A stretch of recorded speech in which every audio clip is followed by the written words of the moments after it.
Hey there folks, I am the Mighty Plantain. Thanks for checking out this video.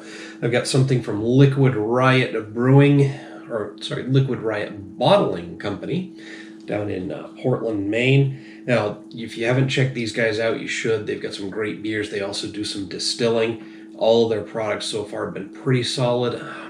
One of their whiskeys didn't sit quite right with me. I can't remember what it was, but I did review it on this channel, so... but most of them have been really good. I mean, they're good. It just wasn't like my favorite. Anyway, enough about that.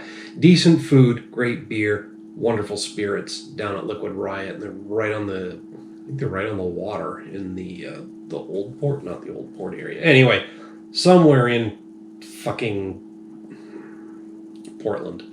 This is the Irish Goodbye Dry Stout. 4.0% ABV, and it just talks about Liquid Riot, doesn't say anything about the beer itself. Okay, so the Irish Goodbye Dry Stout. I do think they have an IPA heavy catalog, but they do a lot of other types of beers as well. So I don't think I've ever been really disappointed by anything they've done. Trying to remember what other stout I might have had from them. It escapes me right now. I'm sure if I looked it up I could find a couple, but it's pretty dark. Pretty dark. Only down here, right where the light hits the beer in the thinner part of the glass, can you see any light coming through. It does give it a little bit of a brownish tinge. It's got a nice brownish color to the head. But very little light coming through there. Other than that, a few bubbles coming up from that nucleation point, so I am seeing some on the side of the glass. It's possible there's a lot more coming up through the middle. This could be more effervescent than it looks, but it's so damn dark, you can't really tell how effervescent it is. Very neutral aroma. Matter of fact, I'm not getting much of anything off of that. Maybe just a general graininess. Almost a crisp, fresh aroma. I mean, it is a dry stout. But yeah, I'm not getting much of anything other than like a crisp and fresh aroma. Not the roastiness that I would expect from a darker malt. But, yeah.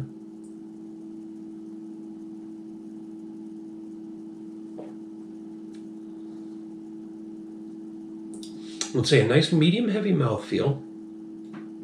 It's a little bit greasy, not in a bad way, just slick.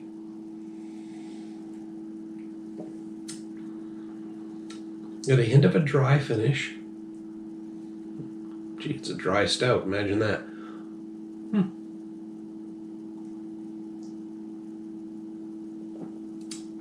Roasty, toasty, maybe slightly smoky and a bit chocolatey, but overall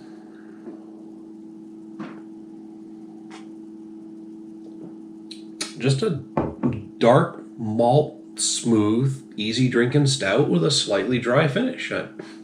Exactly what you'd expect. Yeah,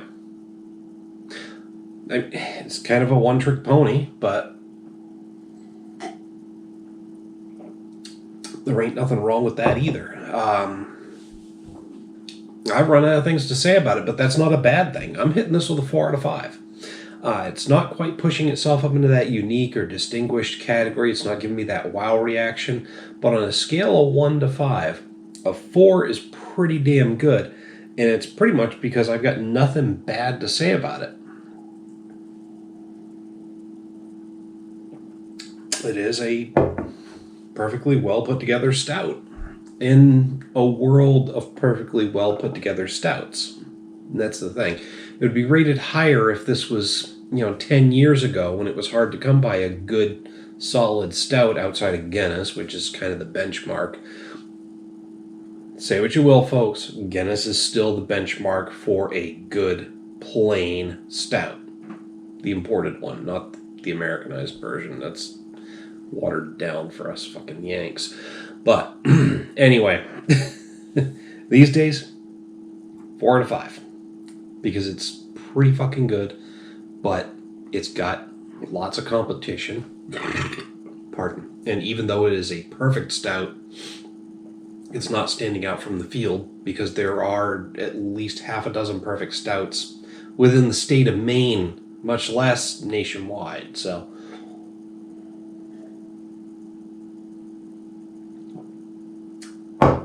anyway, it's awesome. I got nothing else to say about it, but that's just my opinion. Hit me up down below in the comments or the email link. Love to hear what you have to say about the Irish Goodbye. While you're down there, don't forget to like and share the video. Make sure to subscribe to the channel. Until next time, thanks for tuning in. Cheers.